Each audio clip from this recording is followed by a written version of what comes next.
નમસ્તે વિદ્યાર્થી મિત્રો, હાર્દિક સર એકેડમી યુટ્યુબ ચેનલમાં આપ સૌનું ખૂબ ખૂબ સ્વાગત છે. આજનો જે વિડીયો છે એમાં આપણે ચર્ચા કરશું 2 એપ્રિલના તમામ અગત્યના કરંટ અફેર.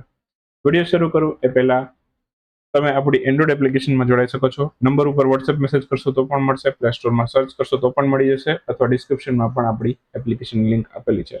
કોર્સ ઓફર સંબંધિત માહિતી માટે તમે નંબર ઉપર ફોન કરી શકો છો. બાકી રેગ્યુલર ઓફર, ડિસ્કાઉન્ટ કૂપન એ બધું એપમાં દેખાડશે તે એ જ વસ્તુ હોય છે. બરાબર, કઈ ખબર ના પડતી હોય કઈ રીતે કરવું તો તમે ફોન કરી શકો છો અથવા તો મેસેજ કરી શકો છો. ક્લિયર? બાકી શરૂ કરીએ આજના 2 એપ્રિલના તમામ અગત્યના કરંટ અફેર. શરૂ કરીએ આજનો વિડીયો. સૌથી પહેલો ક્વેશ્ચન આજના વિડીયો. બીજી વસ્તુ, ચલો એ બધી વસ્તુ આવતીકાલના વિડીયોમાં કહીશું. ચલો એકવાર તો ગઈકાલના 1 એપ્રિલમાં કહી દીધું છે, હવે આવતીકાલે વાત કરશું. ચલો શરૂ કરી દઈએ. આઈઆઈઈડી ફૂડ સિક્યુરિટી ઇન્ડેક્સ 2026 એમાં કયો દેશ ટોચના સ્થાન ઉપર રહ્યો છે? હાલમાં જ આઈઆઈઈડી ફૂડ સિક્યુરિટી ઇન્ડેક્સમાં જે આઇસલેન્ડ છે એ પહેલા ક્રમે છે, તો આન્સર આવશે આઇસલેન્ડ. હાલમાં જ આઈઆઈઈડી એનું ફૂલ ફોર્મ થાય છે international institute of environment and development. આ આઈઆઈઈડી ફૂડ સિક્યુરિટી ઇન્ડેક્સ જાહેર થયો એમાં આઇસલેન્ડ પહેલા ક્રમે છે. આ સંસ્થા છે બરાબર, આઈઆઈઈડી પર્યાવરણ અને વિકાસ સંબંધિત વૈશ્વિક અભ્યાસ કરે છે. બાકી આ ઇન્ડેક્સ ખાદ્ય સુરક્ષા એટલે કે ફૂડ સિક્યુરિટીનું મૂલ્યાંકન કરે છે. આઇસલેન્ડ એમાં સૌથી વધારે સ્કોર મેળવ્યો છે, 10માંથી 9.26 સ્કોર મેળવ્યો છે. ભારતનો સ્કોર 10માંથી 4.5 થી 5 વચ્ચેનો છે. ઓકે, બાકી સૌથી ઓછો સ્કોર હોય તો એ કોનો છે? અફઘાનિસ્તાનનો છે, 3.31 10માંથી. ઓકે, ફૂડ સિક્યુરિટીની વાત કરીએ તો ખોરાકની ઉપલબ્ધતા, પહોંચ અને ગુણવત્તા આ બધી બાબતો છે એની અંદર ઇન્ડેક્સમાં કાઉન્ટ કરતા હોય. બરાબર. બાકી ક્લાઇમેટ ચેન્જની વાત કરીએ, જળવાયુ પરિવર્તન, તે ખાદ્ય સુરક્ષા ઉપર સૌથી મોટું અસરકારક તત્વ છે. ઇન્ડિયાનો સ્કોર અંદાજે 4.5 થી 5 વચ્ચેનો છે, મધ્યમ સ્તરનું છે. ફૂડ એન્ડ એગ્રીકલ્ચર ઓર્ગેનાઇઝેશન, જેને એફએઓ કહે છે, હેડક્વાર્ટર ઇટલીના રોમમાં આવેલું છે. 1945માં આની સ્થાપના થઈ હતી, 16મી ઓક્ટોબરે. ડેટ સાથે કહી દઉં છું. ઓકે, તો એમનું કાર્ય એ પણ અહીંયા વૈશ્વિક ખાદ્ય સુરક્ષા ઉપરનું મહત્વનો રિપોર્ટ ઘણી વખત પ્રકાશિત કરે છે. ઓકે, એમનો પણ રેગ્યુલર ફૂડ સેફ્ટી માટેનો રિપોર્ટ આવે છે. બાકી આ ઇન્ડેક્સ પ્રમાણે ખાદ્ય સુરક્ષામાં સૌથી વધુ જે ઘટાડો નોંધાયો છે તો એ અમેરિકામાં થયો છે. બરાબર, અમેરિકામાં સૌથી વધારે ફૂડ સિક્યુરિટીની અંદર ઘટાડો નોંધાયો છે. બાકી વિશ્વનો એવરેજ સ્કોર વાત કરીએ આ ઇન્ડેક્સ પ્રમાણે તો 6.64 છે. આ વિશ્વનો એવરેજ સ્કોર છે 10માંથી. Clear? World autism awareness day કઈ તારીખે ઉજવાયેલો છે? વર્લ્ડ ઓટિઝમ અવેરનેસ ડે હાલમાં જ 2 એપ્રિલે ઉજવાયેલો છે. વર્લ્ડ ઓટિઝમ અવેરનેસ ડે સંયુક્ત રાષ્ટ્ર દ્વારા 2008માં સૌથી પહેલી વખત વર્લ્ડ ઓટિઝમ અવેરનેસ ડે ઉજવાયેલો છે. Autism and humanity, every life has value. બરાબર, આ એની 2026ની થીમ હતી. ઓટિઝમ છે એના લક્ષણો બાળકના શરૂઆતના 3 વર્ષની અંદર જોવા મળે છે, ત્યારબાદ ધીમે ધીમે આ લક્ષણોની અંદર વિકૃતિ જોવા મળે છે. સામાન્ય શબ્દમાં કહીએ તો ઓટિઝમથી પીડિત બાળક છે એના માનસિક અને બૌદ્ધિક વિકાસ ઓછો થતો હોય છે, જે સમાજમાં સહેલાઈથી ભળી પણ નથી શકતા. Clear? International children's book day આ કઈ તારીખે ઉજવાયેલો છે? આ પણ 2 એપ્રિલે ઉજવાય છે, ઇન્ટરનેશનલ ચિલ્ડ્રન્સ બુક ડે. હાલમાં 2 એપ્રિલ છે આજે જે ઇન્ટરનેશનલ ચિલ્ડ્રન્સ બુક ડે છે. સૌથી પહેલી વખત 1967માં આ દિવસ ઉજવાયેલો છે. હાન્સ ક્રિશ્ચિયન એન્ડરસન છે એમના જન્મદિવસને ઇન્ટરનેશનલ ચિલ્ડ્રન્સ બુક ડે તરીકે આપણે ઉજવીએ છીએ. 2026માં આ ઇન્ટરનેશનલ ચિલ્ડ્રન્સ બુક ડેની મેઇન ઇવેન્ટ કહીએ તો એ કયા દેશમાં યોજાઈ હતી? આનો હોસ્ટિંગ કન્ટ્રી છે ઇન્ટરનેશનલ ચિલ્ડ્રન્સ બુક ડેનો એ સાયપ્રસ છે. ગયા વખતે નેધરલેન્ડ હતો, આ વખતે સાયપ્રસ છે. ઓકે, આની 2026ની થીમ છે plant story and the world will Bloom. Okay, તો આ એની થીમ છે. બાકી ઇન્ટરનેશનલ ચિલ્ડ્રન બુક ડેની ઉજવણી international board on book four young people દ્વારા કરવામાં આવે છે, જેનું હેડક્વાર્ટર સ્વિટ્ઝરલેન્ડમાં આવેલું છે. આવી જ રીતે world book and copyright day હોય છે. બરાબર, તો એ 23મી એપ્રિલે ઉજવાય છે. આ જ મહિનામાં આવશે 23 એપ્રિલે. હાલમાં જ કયા દેશ દ્વારા 2031થી 35 માટે નવા એનડીસી લક્ષ્યો છે એ જાહેર કરવામાં આવ્યા છે અથવા તો નક્કી કરવામાં આવ્યા છે? તો એનડીસીનું ફૂલ ફોર્મ થાય નેશનલી ડિટર્મિન્ડ કોન્ટ્રીબ્યુશન્સ. હાલમાં જ ભારતે 2031થી 35 માટે નવા એનડીસી છે એ નક્કી કર્યા છે, મતલબ કે નવા એનડીસી લક્ષ્યો છે નક્કી કર્યા છે, નેશનલી ડિટર્માઇન્ડ કોન્ટ્રીબ્યુશન્સ. ઓકે, તો આ એનડીસી છે પેરિસ કરાર હેઠળ દેશો દ્વારા નક્કી કરાયેલા ક્લાઇમેટ લક્ષ્યો છે. ઓકે, પેરિસ કરારની વાત કરીએ તો પેરિસ એગ્રીમેન્ટ છે એ ક્યારે થયો તો 2015માં થયો હતો. ક્યારે તો કે COP21 હાલતી હતી એ દરમિયાન પેરિસ એગ્રીમેન્ટ કરવામાં આવેલા હતા. ભારતનું આમાં શું છે તો ભારતે એનડીસીના લક્ષ્યો કર્યા, એમાંથી મહત્વના 3 પોઈન્ટ છે. 2035 સુધી જીડીપીની ઉત્સર્જન તીવ્રતા છે એ 47% સુધી ઘટાડવાનો લક્ષ્યાંક છે. બીજું, ભારતનું 60% વીજ ઉત્પાદન છે એ નોન ફોસિલ ફ્યુઅલ એટલે કે સૌર પવનમાંથી મેળવવાનો લક્ષ્યાંક રાખ્યો છે. તો જે એમ કહીએ ને કે નવીનીકરણ રિન્યુએબલ એનર્જી સોર્સ હોય, ઓકે, તો એમાંથી આપણે 60% વીજળી ઉત્પન્ન કરશું એવો લક્ષ્યાંક આપણે રાખ્યો છે.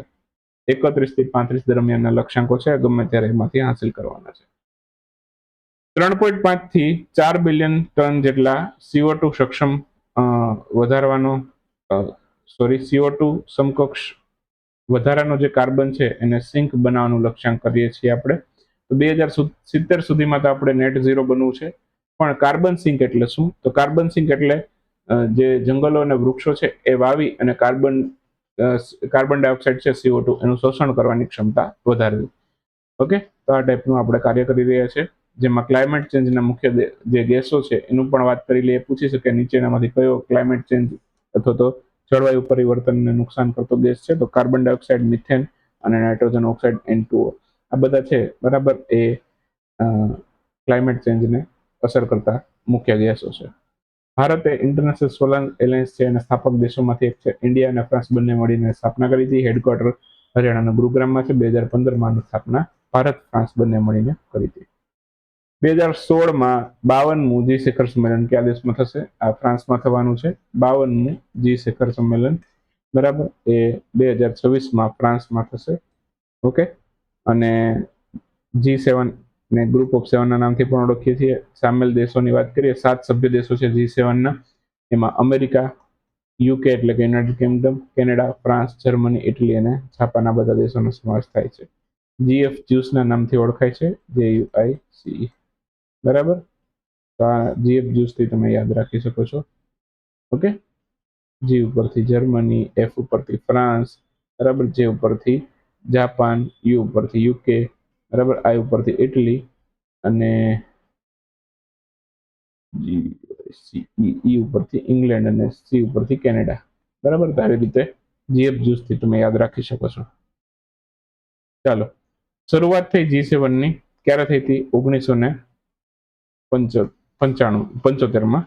એ વખતે આમાં ખાલી 6 સભ્ય દેશો હતા. કેનેડા ક્યારથી આવ્યું? 1976થી.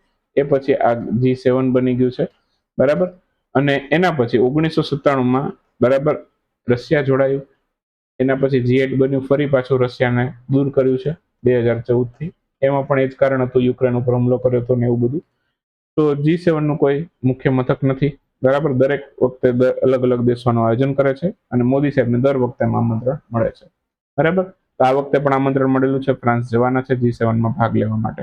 ઓકે, G7 નો સભ્ય નથી ભારત, પણ એમાં દર વખતે પાર્ટિસિપેટ 100% થાય છે એની મિટિંગોમાં. ભારતની ચલણી નોટ, ભારત નહીં, અમેરિકાની ચલણી નોટો છે એનામાં નીચેનામાંથી કોના હસ્તાક્ષર મૂકવાનો નિર્ણય કરવામાં આવેલો છે? તો અમેરિકાના જે રાષ્ટ્રપતિ છે એમનો રહેશે. અત્યાર સુધી અમેરિકાના તિજોરી અધિકારીના એના અંદર હસ્તાક્ષર હોતા હતા. આપણે કેમ RBI ના ગવર્નરના એના હસ્તાક્ષર હોય છે, એવી રીતે ત્યાં તિજોરી અધિકારી જે હોય એના હસ્તાક્ષર હોય. પણ હવે અમેરિકાના રાષ્ટ્રપતિના હસ્તાક્ષર હશે ચલણી નોટોમાં. તો આ 1861 થી હાલ્યું આવે છે કે ત્યાંના તિજોરી અધિકારીના એના જ પેલા તિજોરી સચિવ હોય છે, બરાબર, એના જ હસ્તાક્ષર હોય છે. 1861 થી અત્યારે 2026માં પહેલી વાર ઇતિહાસમાં એવું બને છે કે હવે ત્યાં અમેરિકાની ચલણી નોટો ઉપર રાષ્ટ્રપતિના હસ્તાક્ષર આવશે. જનરલી US ડોલર જે છે એની નોટ ઉપર ટ્રેઝરી સેક્રેટરી અથવા તો ટ્રેઝરર જે હોય છે એના હસ્તાક્ષર હોય છે. એનું જે ચલણ છે એ ડોલર છે, જેની સાઇન આ પ્રકારની છે. US નું જે સેન્ટ્રલ બેંક છે, આપણું કેમ RBI છે, ઓકે, એવી રીતે એનું જે છે એને કહેવાય ફેડરલ રિઝર્વ કહેવાય છે. ઓકે, ફેડ નામથી પણ શોર્ટમાં ઓળખતા હોય છે, બરાબર. 1961માં યુએસમાં પહેલી વાર કાગળની ચલણી નોટો છે, બરાબર, એ શરૂ થઈ હતી. બીજી વાત કરીએ તો એમનું જે ડોલરનું ચિહ્ન છે આ પણ વિશ્વભરમાં જાણીતું છે. વિશ્વની સૌથી વધુ વપરાતી રિઝર્વ કરન્સીમાં પણ US ડોલર આવે છે. વર્તમાન અમેરિકાના રાષ્ટ્રપતિ ડોનાલ્ડ ટ્રમ્પ છે. ઓકે, વોશિંગ્ટન DC તેની રાજધાની છે. અમેરિકાની સંસદમાં પણ બે ગૃહો છે, સેનેટ અને હાઉસ ઓફ રિપ્રેઝેન્ટેટિવ. ક્લિયર? તો આ બધું યાદ રાખવાની વસ્તુ છે.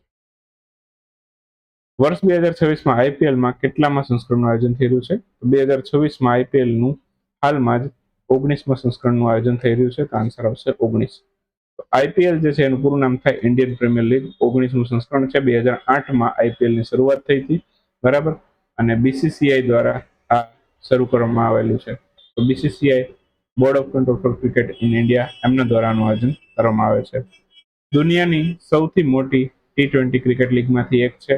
કુલ 10 ટીમોમાં ભાગ લઈ શરૂઆત થઈ હતી 2008માં, ત્યારે 8 ટીમો ભાગ લીધી હતી. પાછળથી 2 નવી ટીમો આવી. હાલમાં 10 ટીમો ભાગ લે છે. 2025માં આઈપીએલ કોણે જીત્યું? તો કે ચેન્નાઈ સુપર કિંગે. સૌથી વધુ રન બનાવે એને ઓરેન્જ કેપ એવોર્ડ મળે છે. સૌથી વધુ વિકેટ મેળવે એને પર્પલ કેપ એવોર્ડ મળે છે. ક્લિયર? તો આટલું યાદ રાખજો. બાકી ફટાફટ હવે એક વાક્યના ક્વેશ્ચનો શરૂ કરીએ. તો સૌથી પહેલો ક્વેશ્ચન છે એક વાક્યના પ્રશ્નોમાં. એમાં હાલમાં જ પ્રધાનમંત્રી નરેન્દ્રભાઈ મોદી એમણે એશિયાના સૌથી મોટા એરપોર્ટ છે એનું ઉદ્ઘાટન કયા સ્થળેથી કર્યું છે? તો એશિયાનો સૌથી મોટો જે એરપોર્ટ છે એનું નામ છે ઝેવર ઇન્ટરનેશનલ એરપોર્ટ. તો એનું ઉદ્ઘાટન પણ ત્યાંથી જ કર્યું છે, ઝેવર એરપોર્ટ ખાતેથી નરેન્દ્રભાઈ મોદીએ.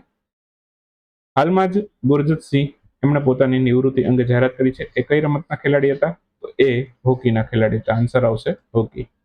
હાલમાં જ કયા રાજ્યની સરકારે વિદ્યાર્થીઓને ઇન્ટરનેટના વ્યસનથી બચાવવા માટે નવી ડિજિટલ નીતિ શરૂ કરી છે? તો કર્ણાટક રાજ્યની સરકારે વિદ્યાર્થીઓ છે એને ઇન્ટરનેટથી એના વ્યસનથી બચાવવા માટે નવી ડિજિટલ નીતિ શરૂ કરી છે.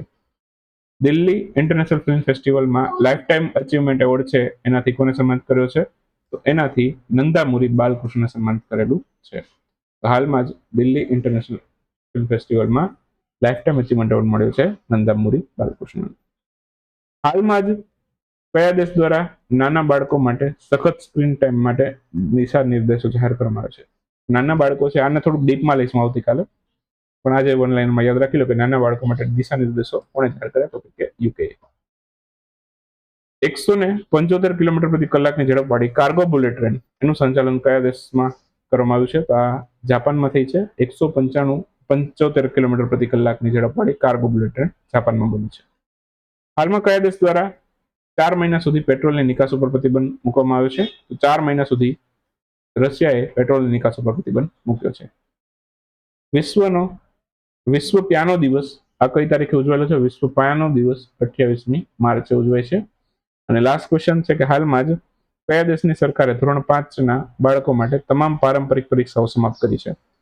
તો ધોરણ 5 સુધી આ દેશની અંદર કોઈ પણ બાળકોએ પરીક્ષા જ નહીં આપવી પડે, બરાબર. ધોરણ 5 સુધી કોઈ પણ પરીક્ષા નથી. આ કરનારો વિશ્વનો પહેલો દેશ નેપાળ બન્યો છે, લગભગ પહેલો જ હશે, બરાબર. તો આ સાથે 2 એપ્રિલનો વિડીયો અહીં સમાપ્ત કરીએ. મળીશું 3 એપ્રિલના વિડીયોમાં. ત્યાં સુધી રજા લેશું.